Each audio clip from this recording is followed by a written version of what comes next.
share a little bit information about yourself? Okay, my name is Alan Hudson. I'm Director of Programs in Leadership and Public Policy at the University of Oxford, which I've done for 10 or 12 years. We mainly concentrate on teaching and interacting with senior business people and academics and also government officials from a number of countries, mostly China, but we've now got many other relationships. And my particular field is in urbanisation and the relationship between the state, the citizen and the market. That continually intrigues me. So This time, our group is here with a very historical moment. And we want to listen to your opinion about Brexit. Right. Are you for or against Brexit, and why? Well, I'm for Brexit.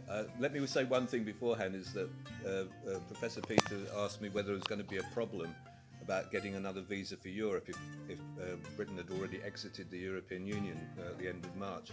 And I told him it wasn't going to happen. So that means it's not a problem for you, but it's a problem for Britain, because it's shown up the lack of leadership in the British government, as well as their inability to implement a democratic decision. And democracy is actually at the heart of my decision. It's the absence of democracy inside the European Union, which is fundamental. But there's also another thing, which is an undercurrent, which has been exposed by Brexit, is the distance between political class. I refuse to call them elite because they're so mediocre, and the vast majority of citizens. And I'll give you an example which Bill will know, which is that before Brexit took place, we were at a dinner with a Pro-Vice Chancellor of the university and also with the head of house, the head of a college. And the Pro-Vice Chancellor said, I know no one who's going to vote leave. My first thought was, you should get out more. Then I was asked to explain myself, and they were shocked that I would actually say these things.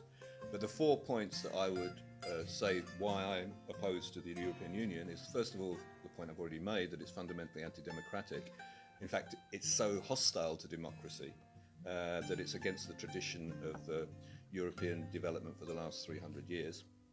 It's also, I think this point was made earlier, it's also a protectionist bloc, which is particularly invidious for developing countries.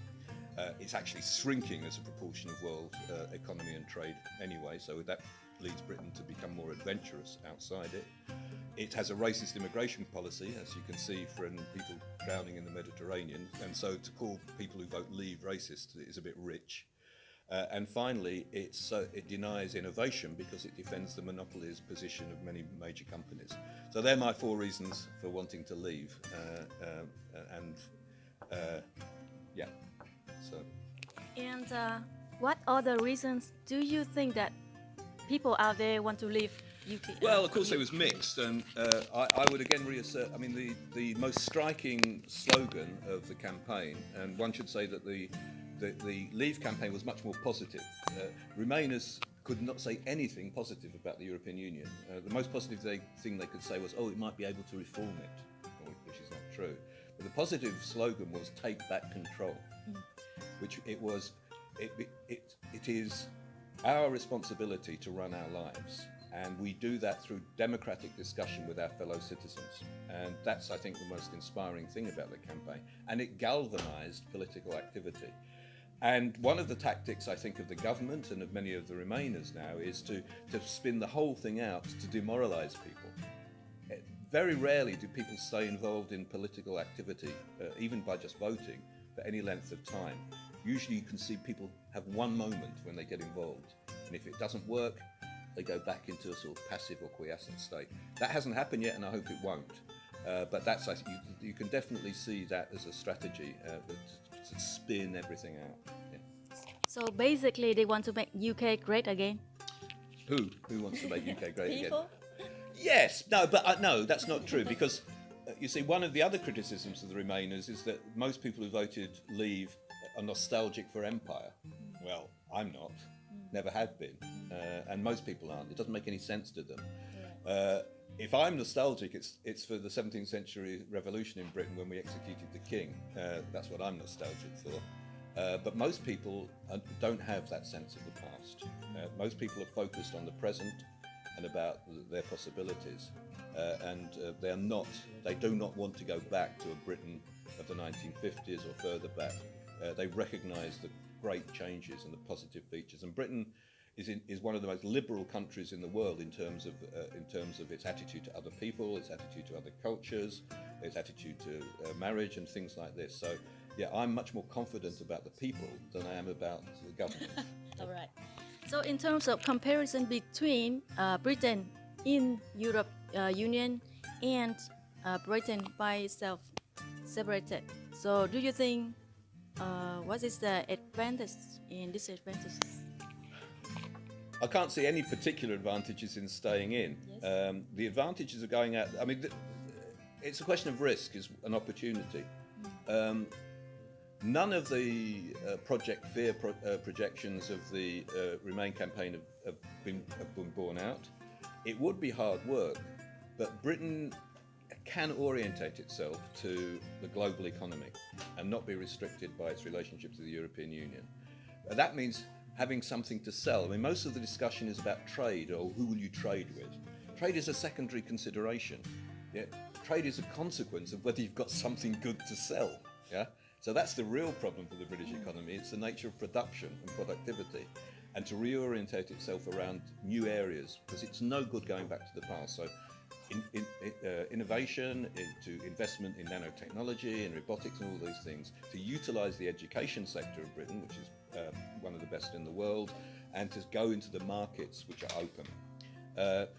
So if you look at it from the point of view, let's say, of China looking at the EU, China's had huge problems in dealing with the EU because it has different needs in relationship to different countries. What it really wants a relationship with is German manufacturing and British financial services. Yeah? A few family businesses in Italy, and it can buy Greece. That's a joke. Yeah? So you can see that when President Xi visited Europe, the big deal was the BRI project, Italy signing up to that, to actually get the historic Silk Road back. And that would be a great boost for the Italian economy. And the EU would not like that, because it begins to show national interest. Yeah. One final anecdote on this, in terms of what might happen to the EU itself, because you didn't ask me that, but it's quite important. A year ago, I was in Shanghai with a friend and colleague who voted Remain, and I voted Leave. And he said, I agree with Alan's analysis, but I voted Remain because when the EU collapses, it will be easier to have a better relationship with Germany. And he's very prescient. You know? Is that we should look ahead, and the EU will not necessarily survive. You can already see that in the Eurozone crisis. You cannot have a fiscal and monetary union and sovereign states. So one of those will give, and hopefully it'll be the re-emergence of independent countries. That's me on that one. Yeah? All right. So do you think that Theresa May did a good job? And if she is about to resign after Brexit, who will be the most suitable person to replace her? No, she didn't do a good job. I mean, I think, and the reason is less to do with Brexit, or that she was a Remainer, but I think she's an honest person. The real problem with her is that she has no imagination, no people skills, and no flexibility. And she was unable to demonstrate a proper form of leadership. I think that's the fundamental problem. She also started off from the wrong negotiating position. The negotiating position was, we'll talk and we'll try to be friendly. The negotiation position should have been, we've voted, we're leaving, we can talk about everything, but no money. You know, that's the position she should have adopted. I don't think it's a more general problem, because there's nobody who is likely to be leader, Conservative Party or others, who I have any real respect for. I don't think any of them are any good. But it has to be somebody who really supported Brexit. That would be a little bit of positivity, but not sufficient. Yes. Okay. All right. So the last point, we would like to listen to your advice towards the Vietnamese business owners and leaders. Okay, I'll try to keep this brief. I've written a few notes. The first thing I'd say about leadership is it's very practical. You cannot learn how to be a leader by going on a training course. Yeah? Going on a training course might be good for meeting other people and discussing and building up your network, but it won't teach you to be a leader. What teaches you to be a leader is practicing being a leader, being a practical wisdom. So I would say that. The second element is that you have to take risks. Yeah? Is that no leaders work if they just hide. And in practical terms, I would say, never ask anybody in your company to do anything that you would not do yourself or have not done yourself previously, both at the level of ethics. Yeah? Don't ask people to be dishonest, but also don't ask people to be braver than you have been. Yeah? Don't hide behind other people. You're the man or the woman who takes responsibility. And the third thing is, don't be afraid of failure. Yeah? We all reach a stage in our life where things become more difficult. Yeah? I sailed through school, I sailed through other things, and it was too easy for me. I was never stretched. The only time you begin to get stretched is when things go wrong.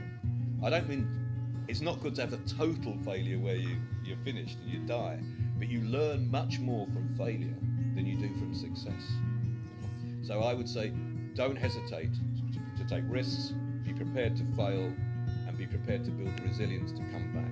Yeah, so that's my advice. All right. We would like to thank you for your time with us, and we wish you all the best. Thank you. I appreciate it. I wish you all the best.